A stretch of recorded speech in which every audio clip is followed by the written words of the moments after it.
Our topic today is using suggestive selling techniques to impress clients and increase revenue on every order.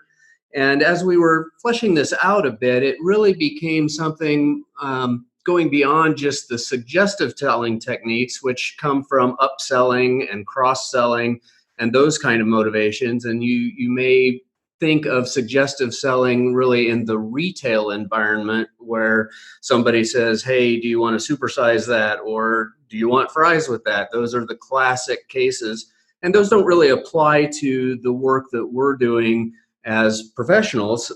So we've taken it a little bit further.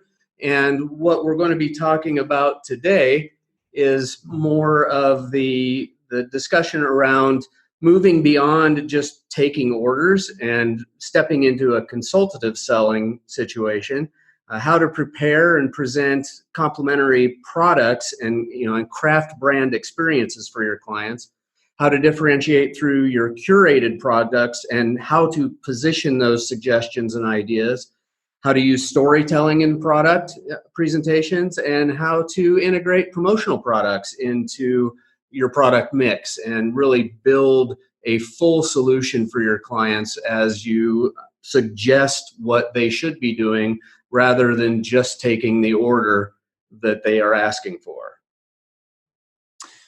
Well, Kevin, maybe we start with some definition here, right? So all right.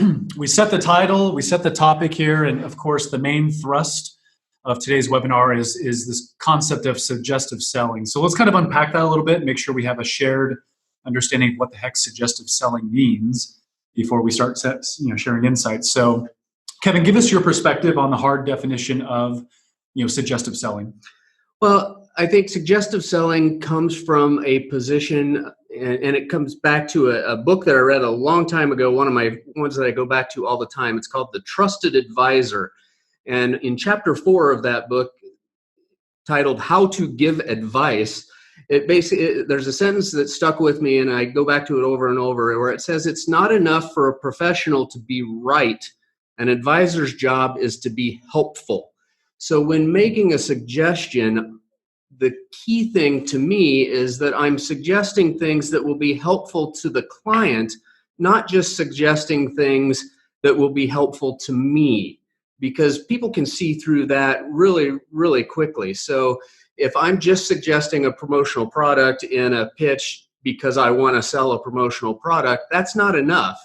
The goal is to make all of your suggestions and all of your work being helpful for the client to step onto their team. So when you're being consultative, it's really the professional level that we're looking to, because they're asking for us to give advice. And some of you may have heard already or been on one of our previous webcasts, but I also happen to be a lawyer.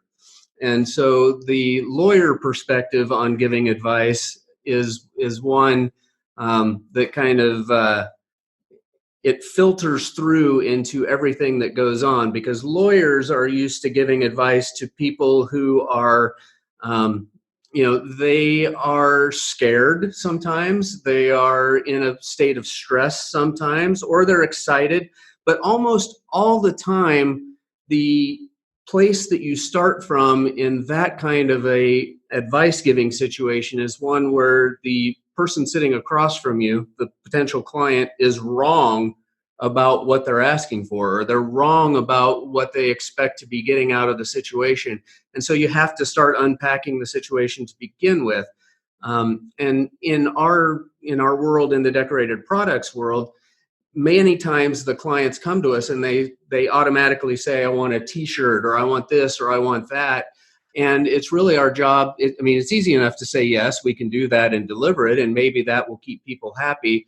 But what we're going to talk about today is moving a step beyond that and saying, you know what, we're going to ask some questions initially to unpack whether or not that is the right situation. We're not just going to assume that what they're asking for is the best solution. Right. And when we can get to that, we'll become, we'll step into an expert type of situation. And that's what they're really expecting from us, whether they know it or not. And my favorite quote about experts are that experts aren't necessarily the people who know the answers.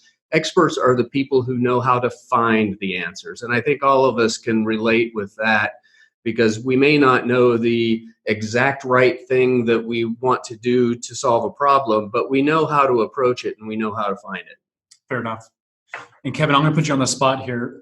So we're talking about this notion of consulting. I think nobody would disagree or take the position that consulting is not the best possible way to sell and present decorated goods.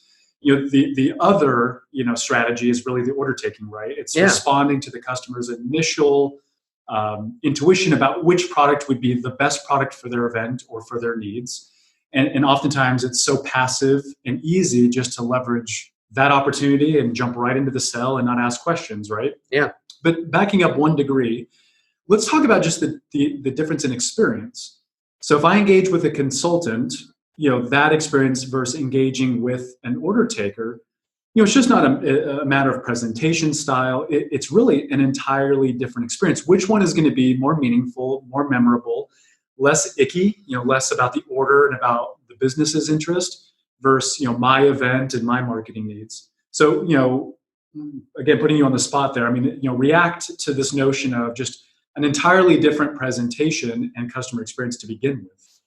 Yeah, the shift to a consulting mentality comes from 2 different directions. So one, if I'm going to ask somebody for help, which I don't like doing, our culture does not raise us to feel comfortable with asking anybody for help. It goes back to, that fierce independence and the Protestant work ethic and all of those kind of situations. So when I ask somebody for help, or when I ask somebody to help me solve a problem, like I need merchandise for this event, I want them to do some work. I don't want to have to do their job. So there's that motivation. The other piece of it is just coming from the point of view of, I like being good at what I do. I like it when people ask me for help in areas where I'm an expert and I'm charging them for it. So the difference there is it shifts the value proposition. And I think this comes into play a lot in the decorated apparel industry, because it moves the value proposition from being one where we're selling a commodity. I can get that t-shirt printed in these 2 colors with the graphic I provided anywhere. That's a commodity.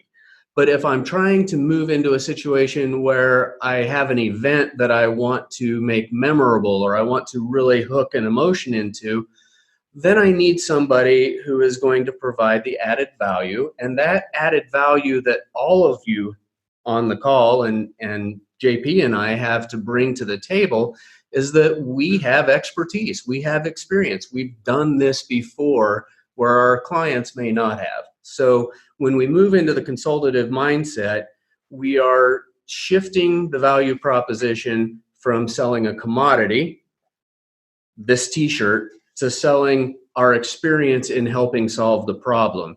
To give a different example that might bring this to bear, again, from the law practice side of things, if people called me up and said, hey, I want you to write my LLC documents, how much do you charge for that?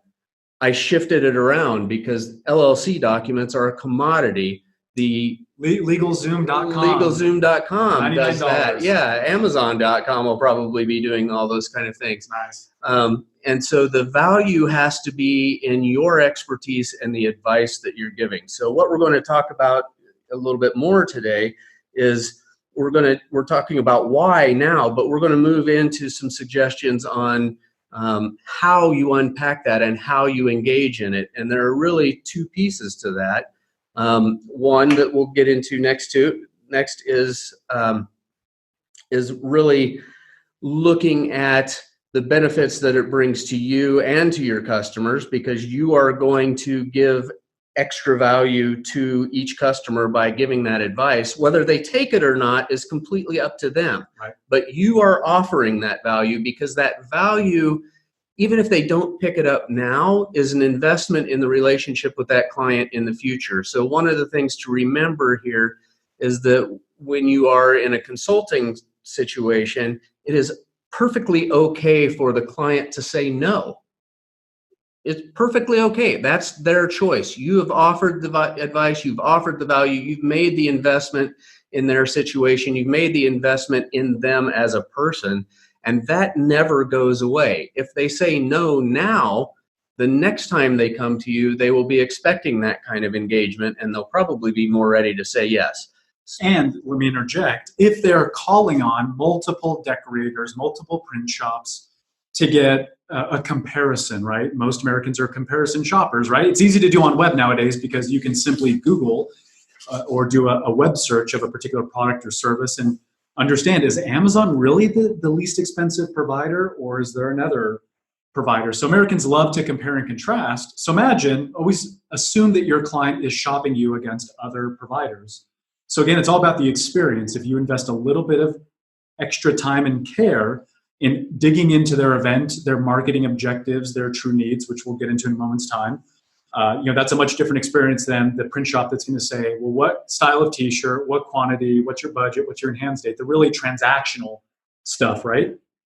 So Kevin, before we move forward, there's one notion here. This is a bit of homework everybody ought to ask themselves, right?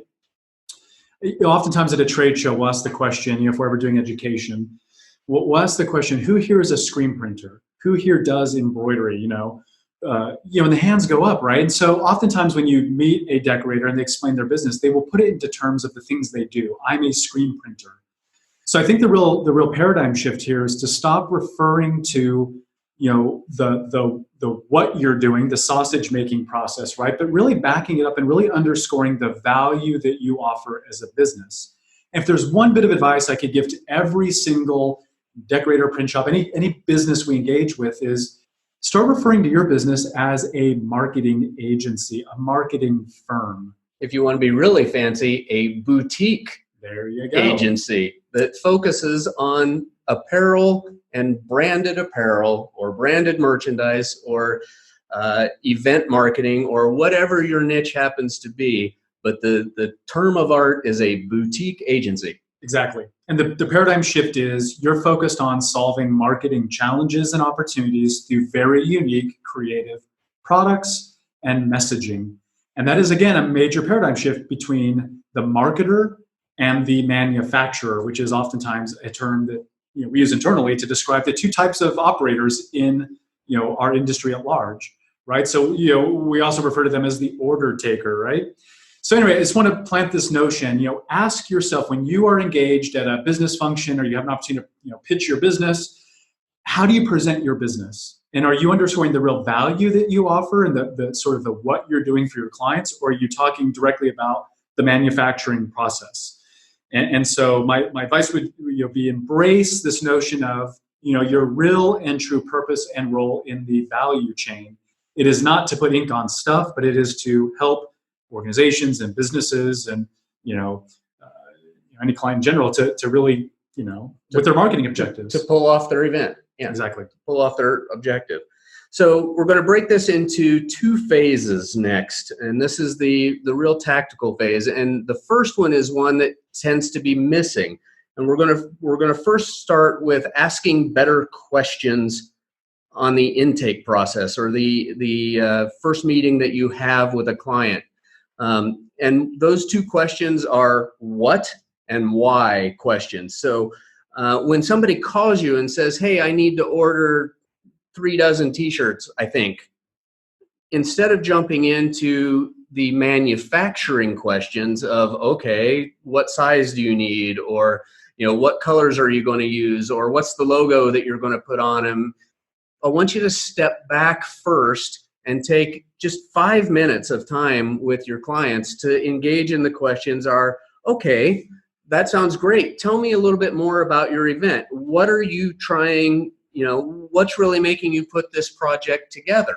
So is it a family reunion? Is it a spirit wear campaign? Is it a fundraiser for for breast cancer?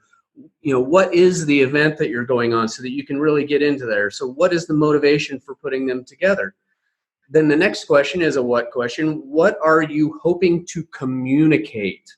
Okay, and this is something where it's more than just putting the logo on something. I mean, in a, say, a breast cancer fundraiser situation, you're trying to communicate that people understand that this is an issue, that it understand the community and the solidarity that comes around helping women who are battling that, who are survivors, or helping families who have lost people to the disease. All of those communication aspects are very, very important, and it also invests that client in you for taking a moment to care about what they care about, or at least to learn a little bit about what they care about. And once you've started opening that, it really gets to this next what question, which is super powerful, incredibly powerful in what we're doing, especially in the decorated apparel industry. It's not a lawyer question, that's for sure. What memories and feelings are you trying to create in your customers, or in the people that will attend the event, or your target audience, whatever that is? And when you get into that, it's going to stop things for just a minute, and it's really going to differentiate you from any competitors who are just jumping into what colors do you want on the t-shirt and do you want a polyester blend. They're going to start thinking about you in a different way, and that's going to stand out, and it's going to start building value right off the bat.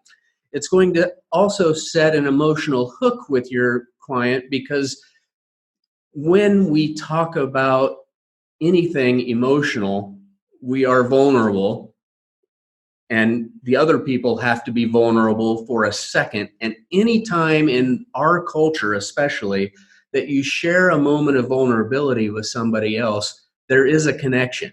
And it's not necessarily recognized, but it's going to be there. So when we get later in the process of discussing options and the mechanics of the transaction, we aren't doing it from a cold arm's length. We're doing it from the point of view of somebody who has shared at least some level of emotional connection.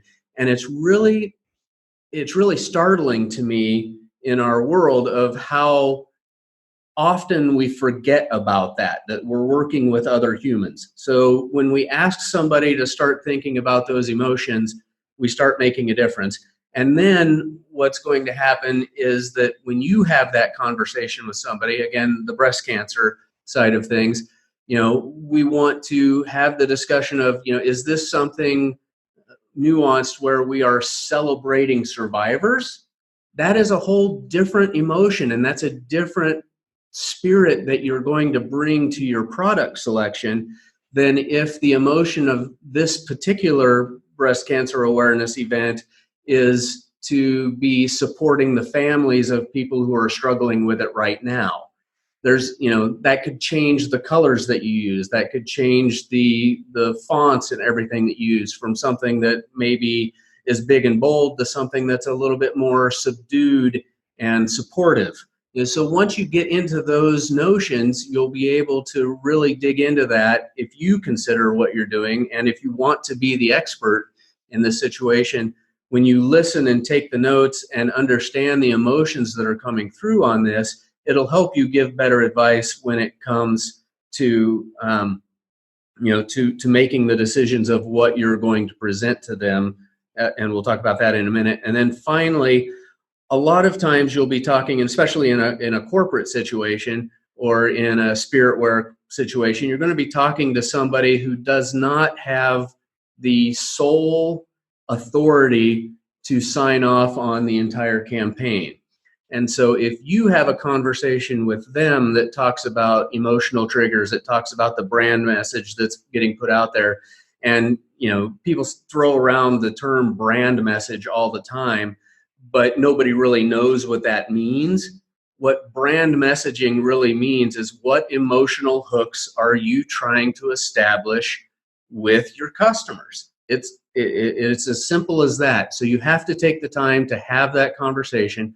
When you have the conversation with your potential client about what kind of goals that they've set, and some of those are objective, but the real powerful ones are going to be these emotional and memory goals that they may not even know that they have. And if you can help them articulate those, and then you come back in the next step of this with a set of proposals and product suggestions that go beyond just what they asked for and really start to create those emotional connections, then your client, your point of contact, when they go to their committee or they go to their board or they go to whomever else is on their set of advisors, they're going to be able to have that kind of a conversation with the people that are helping decide, and that's going to show through and eventually help you close more business. And I think a subtle point that you made, Kevin, that I think needs to be underscored is some people could perceive this as too much labor, too much overhead. The customer knows what they want. Well, they'll inform you very quickly, like, hey, no, we just want T-shirts. We do this event every year. T-shirts are a total success. That's what we want. That's all we want. Yeah, and that's fine. That's fine.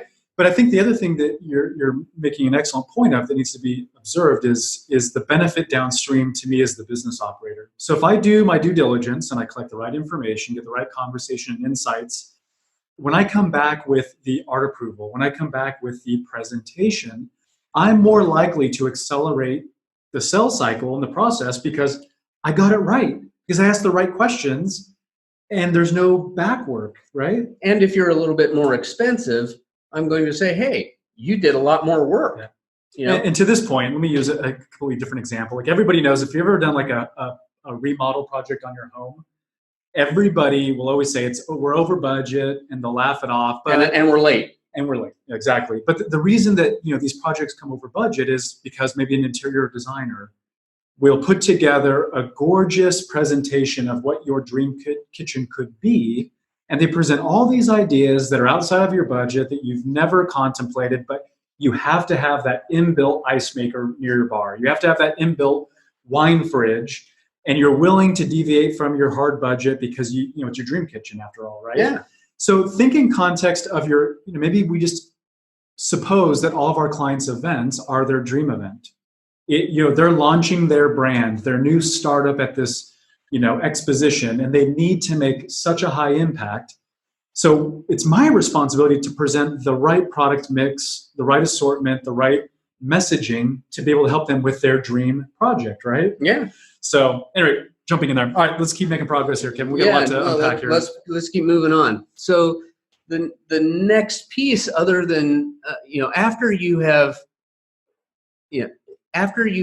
taken the time to ask why and what at a high level, and really, honestly, it could take as little as 30 seconds to help me understand what you're trying to do, and they just land on it and they say, all we need is T-shirts. Boom! I just really want to do that. You kind of know then how much time and effort you're going to put into it.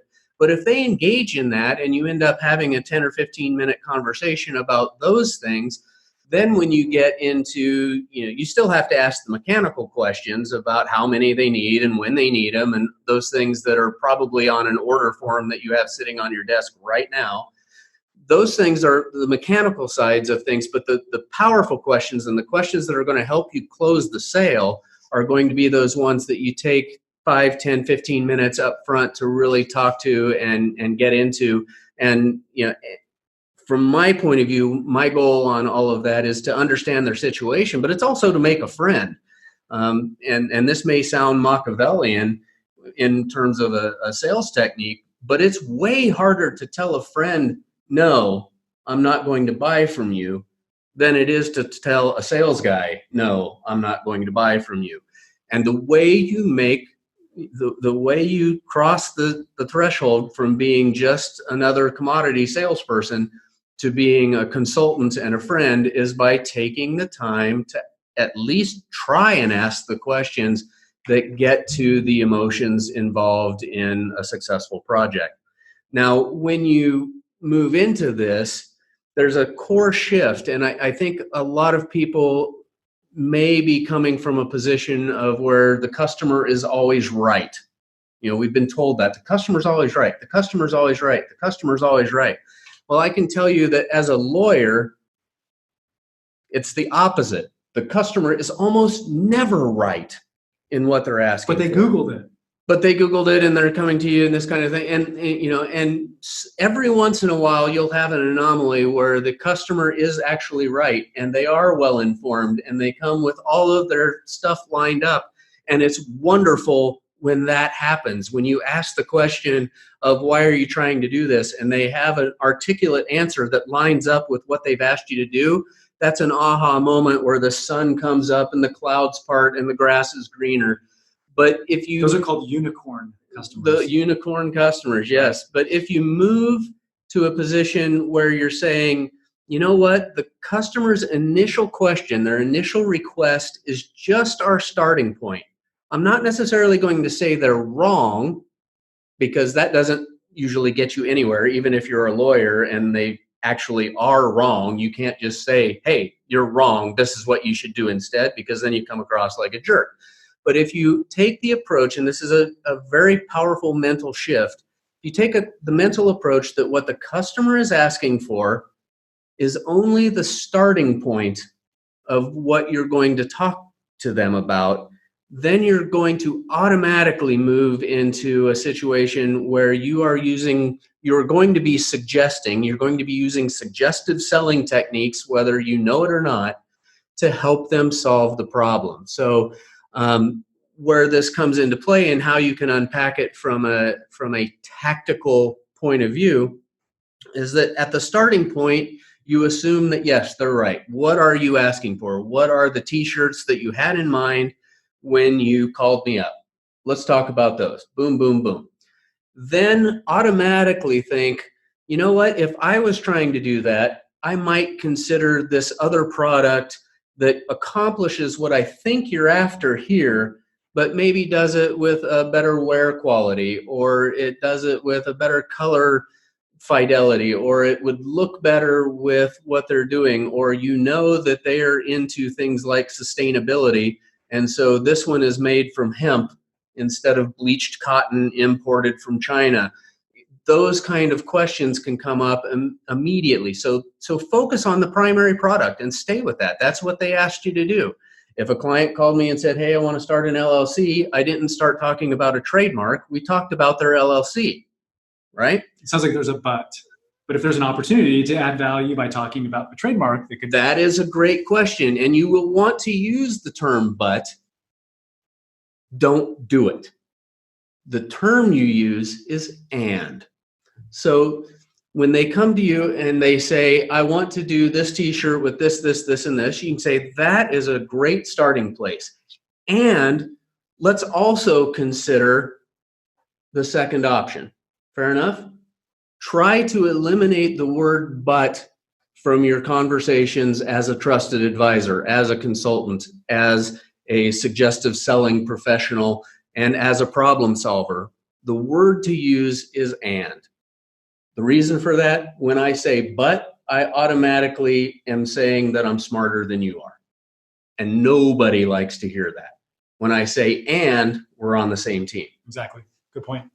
So from there, once you've once you've checked the box of taking care of the primary question that they've asked you, the next thing is to say, okay, let's look at some secondary products. What else, if I were in my client's shoes and they came to me for X, Y, and Z, let's use the breast cancer example again. If they came to me for t-shirts around this kind of a situation and it's an outdoor event, maybe it's a 5K walk, what would I also think about putting in the hands of those people to make sure that that event is emotional and memorable, and try to associate that with my brand? Thoughts? A visor, sun protection, sunglasses, exactly, a water bottle, temporary tattoos. Temporary tattoos. I love temporary tattoos. So I am editing myself from saying what come to my mind immediately after that. So secondary products, what kind of secondary products can come in there? And the way to start thinking about that is what works as a collection. What can you put together and make it look like your client, which is an extension of you, has thought through this and they really know what's going on and they really are creating a memorable experience for the end user. Then the other piece of this is that nobody wants to look like an idiot. So if you do not have any respect for their budget at all, you are going to come off in a bad way. You have to respect what they're trying to do. And you can push that a little bit, but you can't come in, if they come in and they say we have a $10,000 budget and you come back to them with a $50,000 pitch, you are not an expert. You are not being helpful. If you come back to them with a $7,500 budget for the initial product that they'd asked you about, and you're helping them on that, even if they go with just that, and you could look at that and say, I just lost $2,500, or you could look at that if I just solved a problem and showed them that I'm more interested in their goals than I am at a quick burn. But if you come in and you say it's $7,500 for that initial thing you asked for, but hey, look, we can add product X and we can add product Y into that, and if we do both of those things, it's only going to be $1,150. Does that work? Those kind of things become helpful because their $10,000 budget may have been arbitrary. It could be hard. They could say no. You could end up with just a $7,500 project, but at least you've made that investment and you've looked into those kind of things. Or they could pick one of them and come in at $99.97. I don't know. You'll be able to make those calls. The key point here is that you have to respect the range of their budget. We're not saying to upsell and cross-sell and do everything and just blow yourself out of the water. That doesn't help anybody.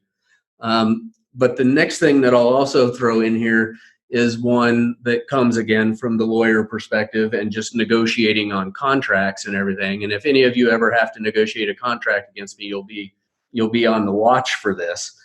But in general negotiation strategy, one of the pro tips on this is to recognize that everybody has a feeling and a need to be a good steward of resources. Again, that's inbred into us from the Protestant work ethic that our grandparents were raised with. And so one great technique is to, if you add 2 or 3 things to a proposal, make sure that at least one of them is something that can easily be said no to. So in our 7,500, pushing up to 1,150 type of example, maybe there's one thing in there that you could add that is an extra $300 or $400 or something, and it's an easy no. It's the sunglasses. It's something like that where it's an easy no. And so instead of a $13,000 project, we say no to the sunglasses, and now we're down at $11,500. And even though we're $1,500 over budget, we feel like we just saved $1,500 because we said no to a product. And again, there's an integrity aspect of that you never want to pitch a product that you don't think would be of value to your customer, but value has different ranges. And so if you can give them something that they can say no to that won't cream the entire product or the entire package, that can be a very, very helpful technique in in structuring a package deal. It could be by the way, you might want to consider type of product presentation. Like, hey, this is an interesting creative idea. Hear us out. Here's a concept. Yeah. But yeah, it could be easily be edited out. Right? Well, and it might be something, and this is the best of both worlds, is that, they could say yes to everything right now. That's great. Or they could say, I'm not going to go with this piece of it right now. But 8 weeks later, they come back and you say, I really wanted to do them then, but I couldn't. So now I'm going to order those. Beyond that, it's an opportunity for you to follow up. So, hey, remember when we, helped you with your event 2 months ago? We're following up on some of the other product suggestions we had. Just to see if anything's changed. Keeps the conversation, the relationship going. Right? Absolutely. So those are all investments in the relationship. And again, you've made a friend, and you're not just pitching product. You're not just responding to them doing your job. You are becoming a trusted advisor to them. I think one other consideration here, we've learned that consumers like to make decisions. They like to be empowered through information, through options, through access. So the reality is if I'm suggesting and presenting a consumer with products that align to what they want and need, they are empowered to say yes or no. Yeah, It removes the sales and the salesmanship component altogether, right? I'm giving you access to ideas that we think would be helpful. Which one of these do you want to commit to? yeah, It's a completely different, again, sales engagement, sales experience, right? exactly. And it also will generate the ideas that maybe there's something in between that neither of us considered until we both sat down. Precisely. And so you can say, you know what, I don't like the idea of sunglasses on this, but you're making me think about stuff. And I saw 2 years ago, I was at this event and they had these branded lip gloss or lip balm things. How about that? Yep. Those kind of conversations can come up. And so you really have then engaged in more than just taking the order, and now you are on their team. Kevin, help us. We've been talking about sort of in theory, right? And I think this is very sound theory, but how do we translate this to actually getting these concepts integrated into our practices and getting again, product presentations in front of our customers? Let's kind of bridge that gap. Yeah.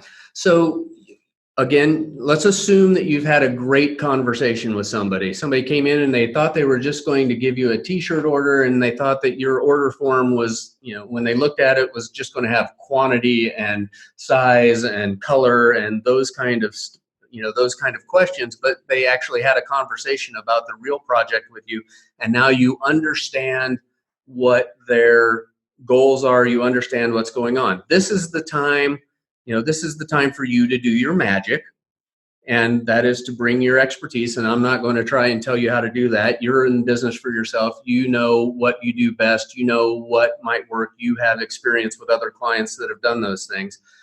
But when it comes to how do you shape those things to make sure that your expertise is communicated effectively, we're going to talk about, and we're going to show you a few examples of ways that you can then move. There's kind of an alchemy here of taking the idea and the inspiration that you've come up with through your experience and past and your creativity, and manifesting it into a vehicle that allows your client to move forward.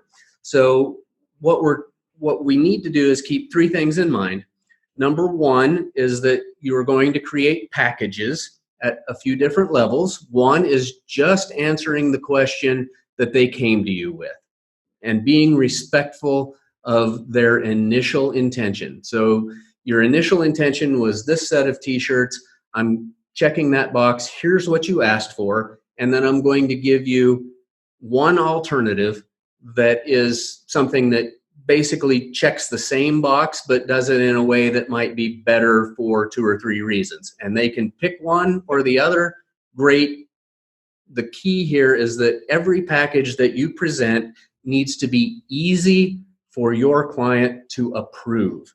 And we'll show you some ways here in a second that allow them to not just approve it, but to pay for it up front and get you rolling. That's one of the great benefits of InkSoft, is that when they approve it, they're approving the art, they're approving the budget, and in many cases, they're paying for most, if not all of it, up front so that you can get rolling, and that really empowers you.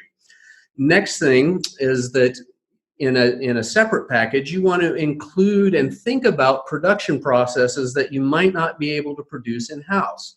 So would it make sense in the second package alternative to add a promotional product? We talked about sunglasses. Would it make sense to add those into there? Or is it something where they want a really premium look for the sponsors who are at an event?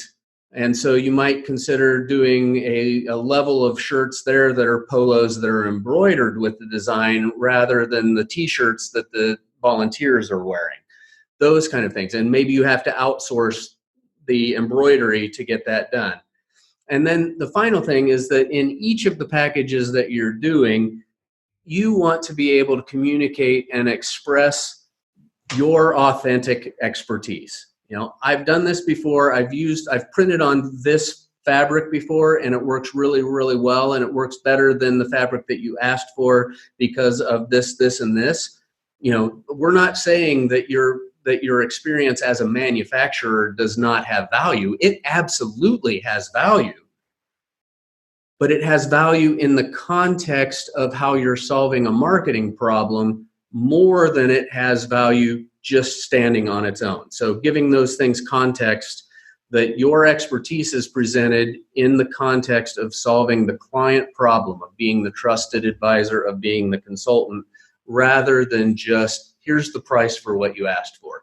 And that's a mental shift that I think many of you probably have been doing, at least in many cases. But if you make a conscious choice to say, the client's initial request is just my starting point, what kind of emotional goals are we trying to set and hit? And now how can I communicate that in a way that respects what they asked for, but also brings a couple levels of my expertise to this situation? We're going to be in a better shape. So I think JP is going to show a couple of different ways that could show up as an InkSoft user in actual proposals, and how those proposals could be packaged and presented to your client. Yeah, it's a great point. So, as we've discovered, it's about, checking the box of the primary product, right? So here's an example of an InkSoft proposal that might be for the Angular Connect conference. And these are the primary products, right? So I'm just going to give you 3 different presentation, examples. So let's say my client knows that they want an embroidered long sleeve polo and they want a short sleeve polo. They absolutely want those. That's what they used last year. They were happy with it. So I have the ability to present exactly what it is that they came to me for. So I'm not creating complexity or noise or clutter. I can showcase that I can truly address their main, need. Let me give you another example of a separate InkSoft proposal where I can say, hey, by the way, to the same client, hey, click here to approve and pay for the products that we've discovered that you absolutely want for your event. But hey, by the way, rather than the but, the and, right? Yes. And we really think you ought to consider the following printed products. We think these would absolutely make a major impact at your event, and here's the reason why. And then fill in the blank on the reason why with the emotional hooks and the emotional motivations that your client discussed with you, and that you are going to then help them produce, create, engage in their end users. And here's some examples. So in this case, let's say this Angular conference, they want embroidered polos, both long sleeve, short sleeve. But here, we're going to storytell with products, right? And we're also going to hook in promotional products, maybe products outside of our direct wheelhouse that we still have access to. In fact, all of next month, we are focused on showcasing the values and virtues of using InkSoft's integration with Polyconcept, the industry's largest promotional product supplier, who provides premium pricing to InkSoft customers. We're going to show you how you can leverage 5,500 promotional items. And so here's an example of a backpack, which comes from the Polyconcept product library. So here's a TSA compliant computer backpack. Now notice here we can put a note. This would be an awesome way to package and present all of the logoed items together. Our customers love this backpack, right? So it's leveraging your experience, which also means your expertise. Our clients love this, and that's why we're recommending it, because we're experts, right? You could also add in there that one of the things that we would love to do for you on a post-production level is that we will take the time, rather than you making volunteers do this or you making staff do this, we will take the time to bring all of these different promotional materials and our printed products together. We'll fold them up nice. We will insert them and pack them into the backpacks for you and deliver everything in Nice and packaged backpacks, ready for the distribution. way you want to go. Precisely. Now, here's another example of storytelling, right? A t-shirt. Who doesn't love a super soft fitted t-shirt? Conference attendees will love this tee. And of course, you can use your voice, use your brand personality, and reflect it in your messaging and your marketing communications. This is a great time to, again, make a lasting impact. For this hydration, Hydration is crucial, especially in the desert of Arizona during the golf tournament. Hydrate or die. Yep. Of all of the hydration products, this is our absolute favorite. Customers love the quality and the performance. Now, notice how we blocked these off, right? So we described these are the recommended products. But notice at the very below, we put a by the way. Hey, listen, this is our staff pick. Based on your marketing needs and objectives, our staff collaborated and absolutely recommends adding this copper vacuum sealed insulated tumbler. So the reality is, so many people drink coffee or drink hot tea. This is the perfect, drinkware. It's going to create a memorable impression because it will be on desks, get tons of visibility and tons of use. Such a great way to commemorate your event. So again, this is just a simple way to present different product ideas, right? Now, this third and final presentation really is the complete package, right? And as Kevin mentioned, presenting a complete marketing campaign. This has all of the logo decorated products that will make your event a success. And so it is possible to also aggregate all of those products and prioritize those. So we talked about the primary products. You'd expect to find those at the top. And then we can demote the products that are maybe secondary, tertiary, etc. We can demote the products in terms of value. So as Kevin mentioned, it's easy to say, hey, we love all of this. We want to move forward. But hey, since there's already one, hydration unit, we don't really need the tumbler, right? That'd be great, but... Or we love the tumbler instead of what we asked for. Can you swap them? Yeah. Exactly. So make it easy, as Kevin mentioned, the ability to remove a product. So this would be an example of the complete presentation. Yeah. So really, in summary, InkSoft Proposals is an awesome way to build a sales presentation. So you can aggregate the customer, the details of the proposal, meaning the enhanced date, when the pricing will expire, of course, delivery information. But then you can start to build out the presentation, right? Organize the products. Fortunately, InkSoft has tools that speed up the process of finding a blank and logoizing it with your client's identity, or maybe the graphic you've created. So we really speed up that process of creating a visual mock-up and presentation of all these different products. So if we were to give this strategy and say, hey, go consult your clients, give them amazing product ideas that relate directly to their needs and their event. It's curated, it's thoughtful, it's meaningful, it's integrated with what it is that they want and the value that they're going to get from that particular product, the utility. If you don't have an easy or fast way to actually bring the visual component, and showcase different product ideas and logoize those, well, you're going to be less successful, right? At that point, it's just simply a concept or an idea. But when you can bring life and bring visual orientation to a logo or identity on different product and quickly get that in front of your customer, you are at a win. So with that said, I know we've given a ton of information here. We're approaching the 50-minute mark. Kevin and I were joking earlier as we were looking through the table of contents as part of this webinar. Each of the components could be a separate 1-hour webinar concept, but we're focused on bringing concepts and challenging our customers to think differently about their business and about the value they provide in the value stream. And so we wanted to kind of take a high-level perspective on suggestive selling, which, by the way, also goes by cross-selling or upselling. Consultative selling. Consultative selling. But at the end of the day, the one takeaway here is you must be in a position where you can suggest smart products that align with your customers' marketing needs and objectives and desires. And I can assure you, the greatest lever you have for increasing your revenue and profit, it's not going to be through new customer acquisition. We all know that the most expensive customer is the one who have to go spend a ton of money in marketing to engage, gain their trust. But once you already have a lead or an opportunity and you're consulting them, a little extra effort here might result in you adding additional products that do your clients good. You're actually servicing them better.